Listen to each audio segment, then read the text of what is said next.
नमस्कार, जय गणेश। या व्हिडिओमध्ये आपण रेणुका देवीला साडी कशी नेसवणार आहे हे बघणार आहोत। चला तर मग सुरू करूया। सर्वप्रथम आम्ही देवीला कॉन्ट्रास्ट होईल अशी पर्पल कलरची साडी आणली आहे। या देवीची अखंड मूर्ती नसल्यामुळे आपण ही साडी चेहऱ्याच्या भोवती नेसली आहे। सुरुवात आपण डोक्यावरून करत आहे, जिथे पदर येणार आहे।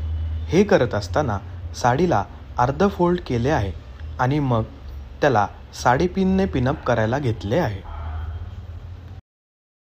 पदरचा भाग मुकुटावर त्रिकोण आकारात दिसेल असा फोल्ड करून लावायचा आहे आणि उरलेले साडी देवीच्या उजव्या बाजूने पुढे काढून घ्यायची आहे।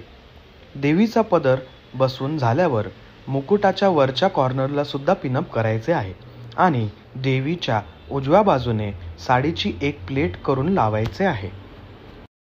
मुकुटाच्या वरचा त्रिकोण भाग कव्हर करून झाल्यावर साडीचा पुढच्या भागाच्या निऱ्या करून त्यांना पिनअप करून घ्यायचे आहे आणि त्यानंतर मग ते मुकुटाच्या मासोळ्यांच्या मागून खाली हनुवटीपर्यंत घ्यायचे आहे। देवीच्या साडीचे निऱ्या अशा करून घ्यायच्या आहे ज्यामध्ये काठ आणि साडी दोन्ही दिसून येईल।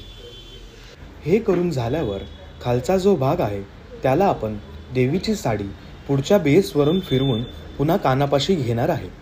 आता खाली जो भाग येणार आहे त्यामध्ये आपण जास्त साडी सोडणार आहे, ज्यामध्ये आपण त्याच्या निऱ्या करून त्यांना पिनअप करणार आहे। इथे आपण साडीचा भाग आणि निऱ्या अर्धा गोलाकारनुसार लावणार आहे। हे करत असताना पहिले देवीचे जे आपण हात बनवलेले आहेत ते लावून घ्यायचे आहे, म्हणजे आपल्याला त्यानुसार साडी खालून वळवता येईल। देवीचा हात लावत असताना त्यामध्ये एक उभी काठी फोम शीटमध्ये लावून ती मागे पुठ्ठ्यामध्ये लावायची आहे, जेणेकरून त्याचे हात सरळ असे दिसतील।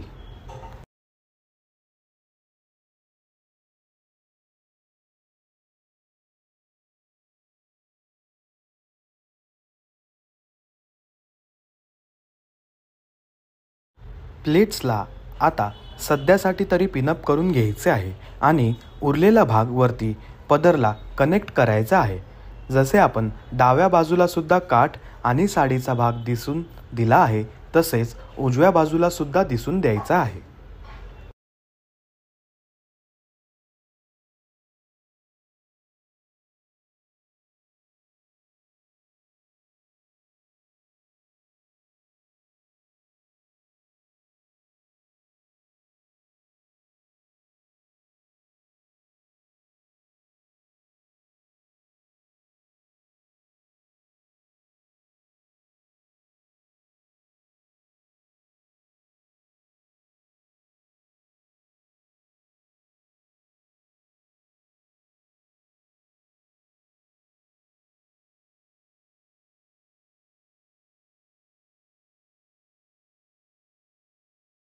आता जे आपण निऱ्या बनवून घेतले आहे त्यांना स्ट्रेटनिंग मशीनने प्लेन करून घ्यायचे आहे, म्हणजे ते व्यवस्थित दिसेल।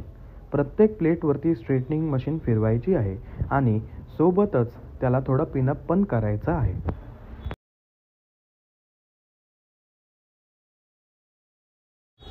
अशा प्रकारे आपले देवीला साडी नेसून झालेली आहे। हे करत असताना एक काळजी घ्यायची आहे की मुखवट्याला धक्का लागणार नाही। देवीचे अखंड मूर्ती नसल्यामुळे साडी नेसायला थोडे कठीण जाते, पण जर स्टेप बाय स्टेप एक एक भाग लावत गेलो तर आपले काम सोपे होते आणि साडीसुद्धा नीट नेसली जाते। आपली आई रेणुका देवीची प्रतिमा तयार झालेली आहे।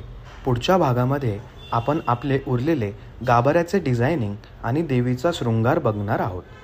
तर मग हा व्हिडिओ कसा वाटला कमेंटमध्ये नक्की सांगा आणि आवडल्यास लाईक, शेअर आणि सबस्क्राईब करायला विसरू नका। गणपती बाप्पा मोरया।